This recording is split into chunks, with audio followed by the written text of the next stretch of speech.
언어마인드, 영어마인드 2025-1202 챕터 1. 이번 챕터 제1장 역시 가볍게 읽으면 됩니다. 다음 챕터인 2장에서 드디어 설명하는 영어를 영국인처럼 읽고 인식하는 핵심 요령 7개. 정말 그 요령들대로만 하면 되는지 믿음을 주기 위한 소개글입니다. 그래서 제 설명에 대한 믿음을 갖게 되었다면, 어느 정도 갖고 있다면 이번 1장은 생략하거나 아니면 빠르게 읽고 지나가셔도 됩니다. 제 2장이 중요합니다. 자, 언어 마인드란 무엇일까요? 앞에서 언뜻 했는데 이것만 한번 체크해 볼까요? 어떤 한 언어를 오랫동안 말하고 듣는 과정 중에 습득하게 되는, 이렇게 말하면 되겠지, 이건 이상한데 같은 순간순간 그 언어를 바르게 말하고 바르게 인식하게 하는 어떤 능력, 감, 느낌, 논리, 생각, 틀, 하드웨어 같은 것이 있다면 나는 이를 그 언어의 마인드라고 불러보겠습니다. 하드웨어 같은 것, 시스템 같은 것. 그래서 언어의 마인드란 게 있을 거고, 영어에도 마인드, 한국어에도, 일본어에도, 라틴어에도 마인드가 있을 거고, 독일어 마인드, 프랑스어 마인드도 있을 것입니다. 조금 정리해서 학술적으로 표현하자면 수천 수만 년간 어떤 언어를 만들어내는 주체가 되는, 혹은 수천 수만 년간 어떤 언어가 만들어지는 과정 속에 쌓이게 되는 그 언어 민족의 논리와 느낌, 생각과 감정, 그런 것이 있다면 그 언어의 마인드일 것입니다. 또는 다르게 정의하셔도 되겠죠. 각자 자기가 스스로가 이해하는 대로 정의하시면 될 것입니다. 근데 왜 가져야 할까요? 넘어가겠습니다. 어떤 언어를 잘 알기 위해서는 마인드, 그리고 단어와 수거, 이게 중요하다 했었죠. 그래서 하드웨어 같은 마인드를 먼저 가져야 한다. 자, 영어 마인드가 무엇인지 이해하기 위해서 총에 비유해 봤는데 한번 읽어보실까요? 총알이 아무리 많이 있어도 총이 휘어져 있다면 목적한 관역을 제대로 맞출 수가 없을 것입니다. 그러겠죠? 언어에서도 소프트웨어, 즉 총알에 해당하는 단어 수거 등을 아무리 많이 알고 있어도 하드웨어, 즉 총에 해당하는 감, 지식, 언어 마인드가 틀렸다면 제대로 말하고 이해할 수 없을 것입니다. 그럼 반대의 경우에는 어떨까요? 아무리 좋은 총을 갖고 있어도 총알이 없으면 소용이 없고, 언어에서도 어떤 언어에 좋은 총, 올바른 마인드를 갖고 있어도 총알에 해당하는 단어 수거들을 모른다면 하고 싶은 말이 있어도 표현할 수 없을 것이고, 말을 듣는다고 해도 그 의미를 알 수 없을 것입니다.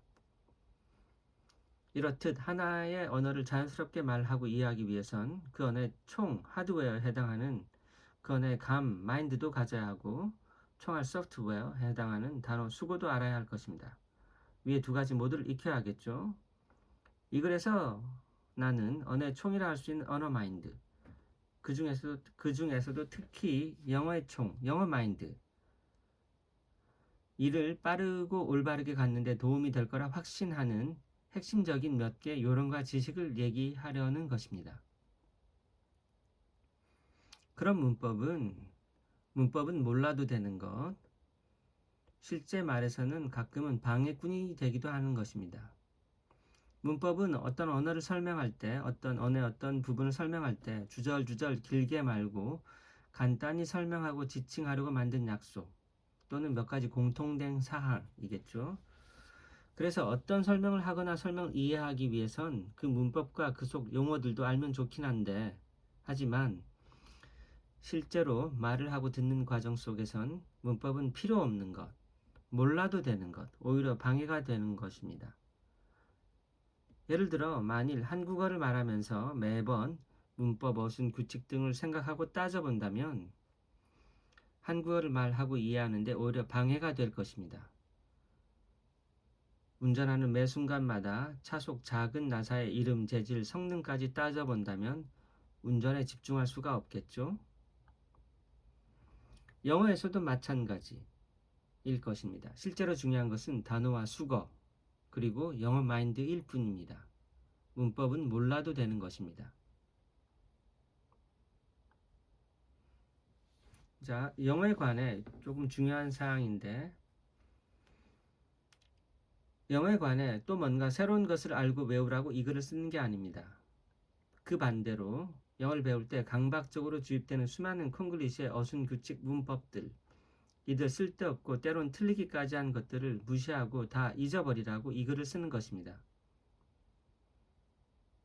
왜 그런지 실체는 전혀 모르면서 단지 형식일 뿐인 규칙, 문법대로만 영어를 하려고 하면 오히려 자연스러운 말하기와 이해에 방해만 될 것입니다. 누구도 가르쳐 줄 수 없었을 영어에 왜 이런 어순, 규칙, 문법이 생겼는지 그 실체, 그 원리를 제가 조금 설명하겠습니다. 그래서 제 설명을 통해 한 번쯤 이해해 보고선 그래서 이들 어순, 규칙, 문법들이 얼마나 자연스럽고 당연한 것인지, 하지만 반드시 그렇게 해야 하는 must는 아니라는 것을 이해하고 느낀 후엔 이들 어순, 규칙, 문법들은 잊어버리길. 그리고 콩글리시에서 우리가 정답이라고 배우는 영어 속 특정 어순과 규칙들은 꼭 그렇게만 말해야 하는 것이 아니라 실제는 말 속 혼동을 줄이기 위한 여러 방법 중에서 한 개 옵션일 뿐.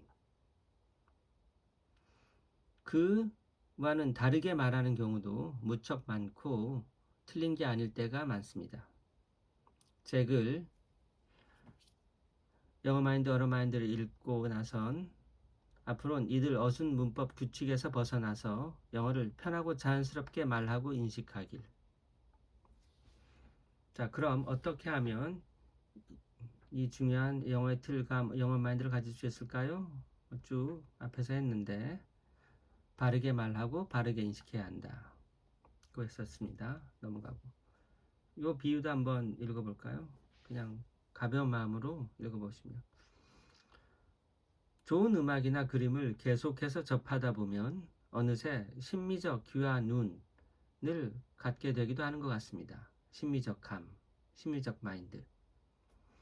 경험이 쌓이면서 음악과 그림을 읽는, 이해하는 논리와 느낌, 어떤 심미적 감, 마인드를 자연스레 갖게 되는 것입니다. 그렇겠죠? 좀 수긍이 되시나요? 언어에서도 모국어를 어떤 언어를 실생활에서 모국어로서 계속해서 듣고 읽고 인식하다 보면 그 언어를 이해하는 논리와 느낌, 즉 그 언어의 감, 마인드란 것이 하드웨어, 틀, 감, 마인드란 것이 자연스레 찾아올 것입니다. 외국어의 경우에도 계속해서 많이 듣고 읽고 인식하다 보면 역시 그 외국어의 감, 마인드를 갖게 될 것입니다. 그런데 이때 음악이나 미술에 대한 어떤 지식을 조금이라도 배운다면 훨씬 빠르게 심미적 감, 마인드를 갖게 될 것이고, 언어에서도 어떤 언어에 대한 지식을 조금이라도 배운다면 훨씬 빠르고 정확하게 그 언어의 감, 마인드를 갖게 될 것입니다. 그래서 우리는 문법을 배우는 것인데, 하지만 그런데 소음 같기만 한 음악 속에선, 정말 소음 속에선, 또 부질없이 의미 없이 휘갈긴 낙서 속에선 심미적 감, 마인드가 길러질 수 없듯이 어떤 언어를 틀리게 계속해서 접한다면 그 언어의 올바른 감, 마인드가 형성되지 못할 것입니다. 예를 들어 아까도 앞에서도 언뜻 소개했었는데 아버지, 가방, 애들, 어가, 신다 이런 식으로 말한다면, 또는 그곳에 갈 수밖에 없었다 이렇게 묶어서 말하는 게 자연스러운데 그곳에 매번 갈, 수, 밖에 없었다 하나하나의 의미를 따져가면서 나눠서 읽고 인식하려고만 한다면, 또는 저 푸른 들판이 하얀 꽃을 보아라 라고 하면 우리는 들판 위에 하얀 꽃을 보아라 라고 자연스럽게 이해하겠죠. 그런데 이를 들판 위에서 하얀 꽃을 보아라 라고 자꾸 그런 식으로 인식하려고 한다면 한국어 마인드가 엉망이 되겠죠. 자, 이건 모르셔도 됩니다. 영어에 보면 우리가 이런 식으로 공부하는 경우가 많습니다. 그래서 영어 마인드를 가질 수가 없는 건데, 네, 예를 들어 봤습니다. 자, 그런데 우리는 옳을 거라 믿는 교육을 통해서 오히려 틀린 학습을 받기도 하는 것 같습니다. 특히나 한국어와는 조금 다르게 발전한 형식이 다른 언어인 영어, 동사, 보조, 설명, 전치사 등은 특히나 한국어랑 조금 다른데 이를 틀린 콩글리시식으로 읽고 인식하도록 배우는 경우가 아주 많은 것 같습니다. 그래서 그렇기에 수십 년 아무리 공부를 해도 올바른 영어 마인드가 길러지지 않는 것 같습니다. 그래서 제가 그들에 대해서 올바른 방법을 제시하는 것입니다. 그리고 정말 그게 틀린 건지에 대해서도 그래서 부연 설명이 필요하겠죠. 믿음을 줘야 되니까. 참고사항 조금 중요한 내용인데 이것도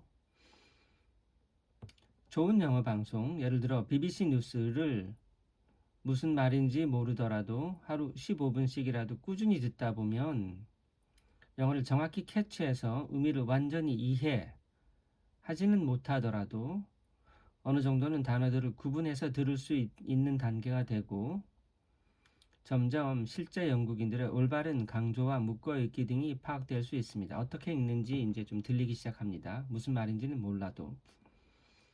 그리고 계속 그러다 보면 문득 영국인들은 동사, 보조, 설명, 전치사에서 우리 한국 영어 수업에서 배우는 것과는 조금은 다르게 읽고 다르게 인식하고 느끼고 있음을 깨닫게 될 수도 있는데 모를 수도 있습니다.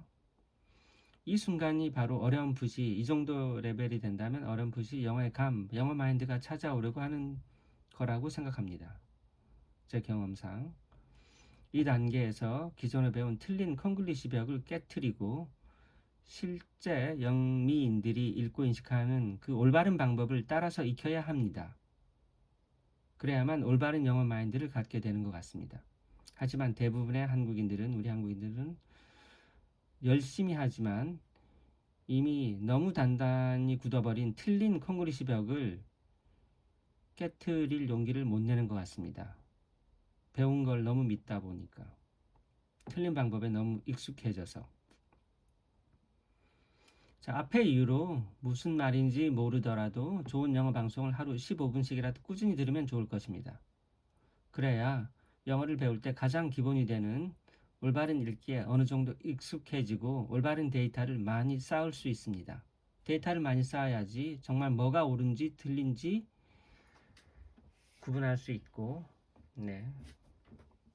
하지만 아무리 영어를 많이 듣는다고 해도 기존 학습으로 쌓인 단단한 틀린 콩글리시 벽을 혼자만의 힘으로 깨트리는 올바른 영어식 읽과 인식하기를 완전히 깨우치기란 만만치 않은 일인 것 같습니다. 그렇기에 이 중요한 올바른 읽기, 어떻게 읽어야 하는지, 그리고 더 나아가 올바른 인식 요령, 어떻게 인식해야 되는지 그 요령들을 간단히 배울 수 있으면 얼마나 좋을까요? 제가 7개 핵심 요령에서 이를 소개하겠습니다. 자, 이게 바로 잘 안 들려도 좋은 영어 방송을 계속 들어야 하는 이유이고, 그리고 제 글을 읽고 그 핵심 방법을 익히면 좋은 이유입니다. 자, 요거는 그냥 한번. 자, 완전한 영어 마인드를 익히기 위해선 지금은 무슨 말인지 몰라도 한번 들어보세요. 기본 언어 마인드도 익혀야 하고, 기본 언어 마인드 이게 뭐냐면 모든 언어에 있어 공통적 읽기와 인식 요령, 공통적 내용, 이를 나는 기본 언어 마인드라고 약속, 개념, 정의해 보는 것입니다. 저만의 약속입니다. 자, 기본 언어 마인드를 익히고 여기에 덧붙여 영어의 특징적 마인드를 익히면 완전한 영어 마인드를 갖게 되는 것입니다.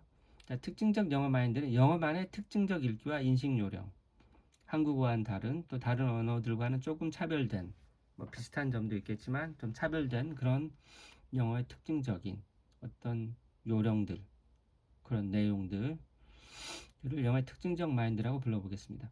이 그림을 보시면 좀 더 이해하기 쉬우신데, 한국어 마인드가 있고 영어 마인드, 한국어에 관련된 어떤 언어에 관련된 어떤 사항들, 영어에 관련된 사항들, 독일어 사항들, 일본어, 프랑스어, 라틴어 뭐 등등등 있겠죠.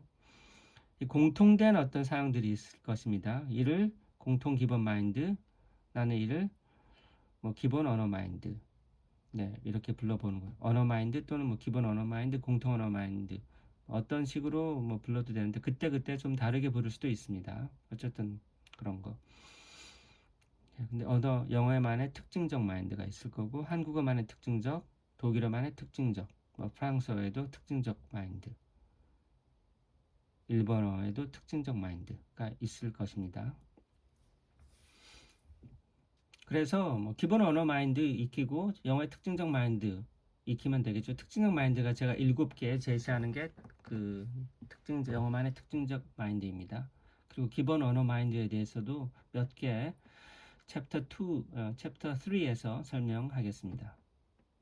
기본 언어 마인드 다시 조금 부연 설명하면 모든 언어의 공통 언어 마인드, 공통적 읽기와 인식 요령, 공통적 어떤 문법상 뭐 등등등, 이를 나는 기본 언어 마인드라고 불러본다고 했는데 챕터 3에서 설명, 모든 언어들은 기본적으로 굉장히 비슷할 것입니다.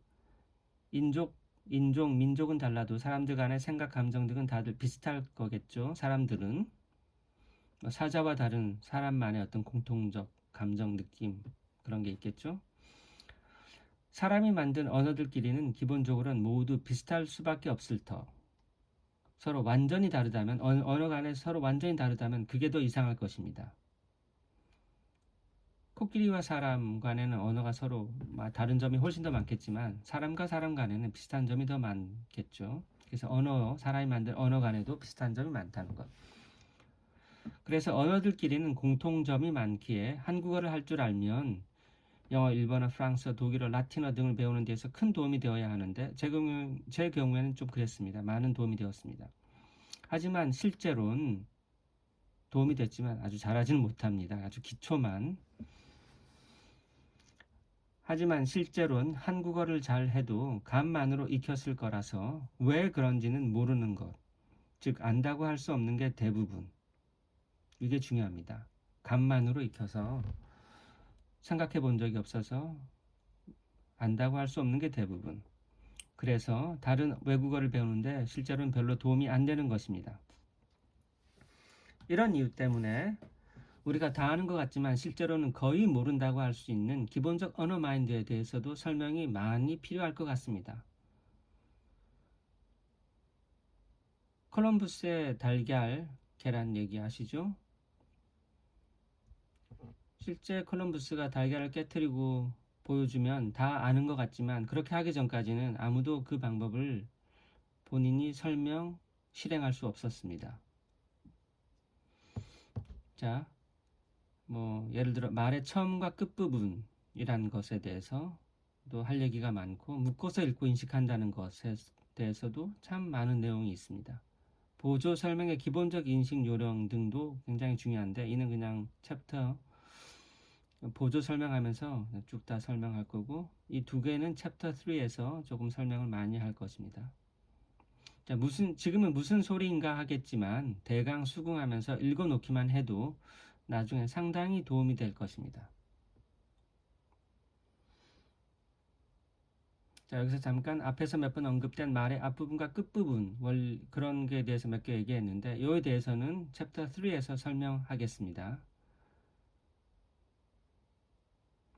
자, 그리고 영어의 특징적 마인드란 것에 대해서도 생각을 해보면 한국어와 다른 영어만의 특징적 읽기와 인식 요령을 나는 간단히 영어의 특징적 마인드라고 불러본다고 했습니다.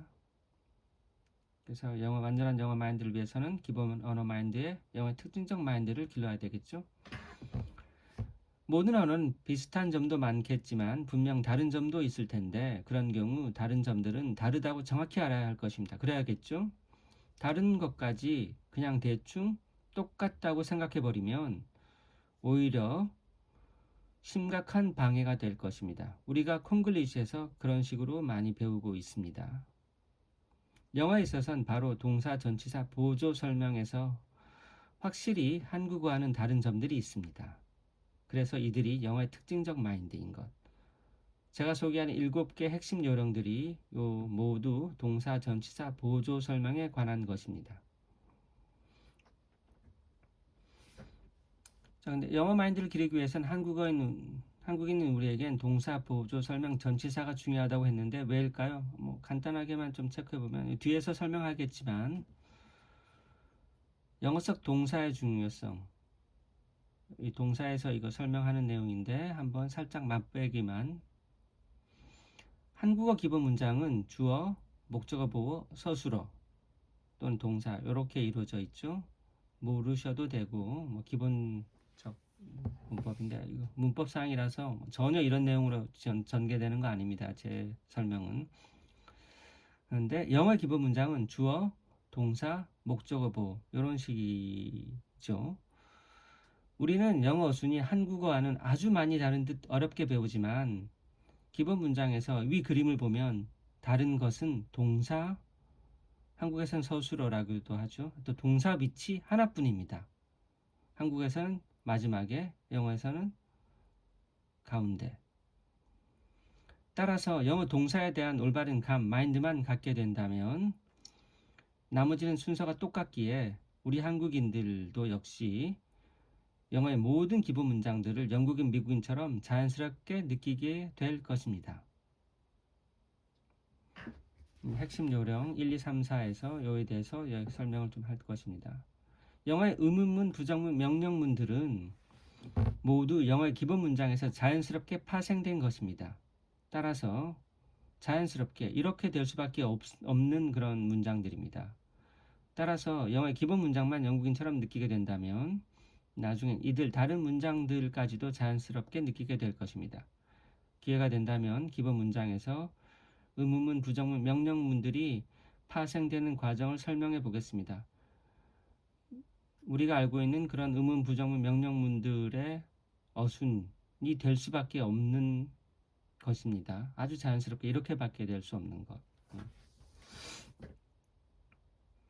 챕터 3에서 간단히 소개해 보겠습니다.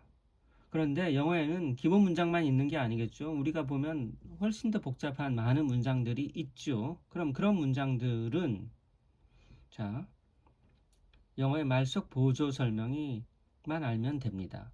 자, 무슨 말인가?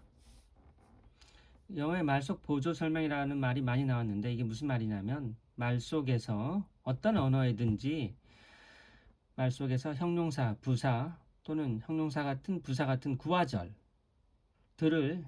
나는 간단히 말 속 보조 설명이라고 부르겠습니다. 왜냐하면 요런 성분들은 보조 설명이기 때문입니다. 나중에 다 설명합니다. 자, 앞글 A에서 영어의 동사 마인드만 익히면 자, 여기서 동사만 하면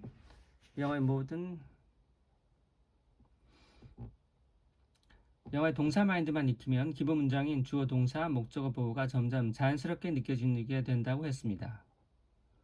그럼 이제 확대해서 기본 문장에 이런 말 속 보조 설명들이 첨가될 때를 생각해 보겠습니다. 그렇게 하면 영어의 모든 말들을 영국인처럼 읽고 인식할 수 있게 됩니다. 왜냐하면 영어의 모든 말들은 기본 문장 플러스 말 속 보조 설명이기 때문입니다. 더 없습니다. 영어에서는 수많은 말 속 보조 설명들이 이렇게 기본 문장에 첨가되면서 수많은 다양한 문장들이 만들어지게 됩니다. 그런데 이때 정답 같은 한두 개 특정 위치가 아니라 기본 문장 주어, 동사, 목적어 보호 사이사이 A, B, C, D 여기 주어, 동사, 목적어 보호가 있을 때 A, B, C, D의 어떤 보조 설명이라도 기본적으로는 아무 위치나 다 올 수 있습니다. 우리가 배우는 특정 한두 개 특정 문법적 위치가 옳은 게 아니고 모든 위치에 다 올 수 있습니다. 어떤 보조 설명이라도 기본적으로는 나중에 좀 더 이제 특정화되긴 하지만 그래서 요런 사이사이 ABCD에 제각각 맘대로 어순으로 한없이 추가되면 말해줄 수 있습니다. 그리고 어떤 기본 문장에 말 속 보조 설명들이 수없이 추가될 수 있습니다. 무한대로 추가될 수 있습니다. 그래서 하나의 문장이 무한대로 길어질 수 있습니다. 우주 끝까지 갈 수도 있습니다. 이게 영어의 특징입니다. 한국어는 좀 그렇지 않은데 왜 그런지도 나중에 설명할 텐데 모르셔도 됩니다. 예를 들어서 Lion catches rabbit 이런 문장이 있을 때 해석도 하지 않겠는데 뭐 사자가 토끼를 잡는다 이런 문장이 있을 때 그리고 제 관사는 생략해 보도록 하겠습니다. 생략하고 생각하겠습니다. 여기에 quickly in the mountain 산속에서 feeling hungry 배고픔 느끼는 이런 말속 보조 설명을 이 문장에 넣어서 한번 말해본다 할 때 수없이 다양한 조합의 말들이 생겨납니다.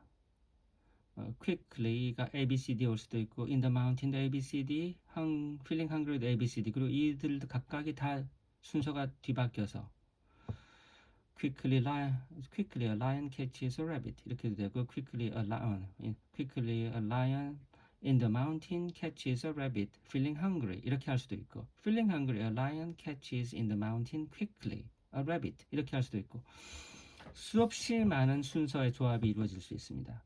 그 결과 그렇게 수많은 다양한 조합의 말들이 생겨나는데 그럼 이들 수많은 문장들의 어순과 규칙을 일일이 다 외워야만 할까요? 쓸데없이 그럴 필요 없습니다. 간단히 올바른 영어 보조 설명 마인드만 가지면 되지 않을까요?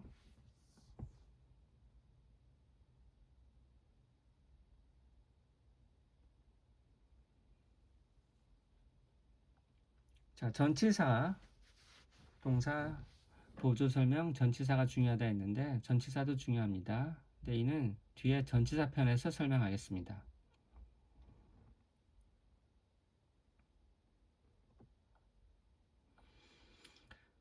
자, 그리고 말의 앞과 끝에 대해서 있는데 이는 다음 시간에 기회 되면 하도록 하겠습니다.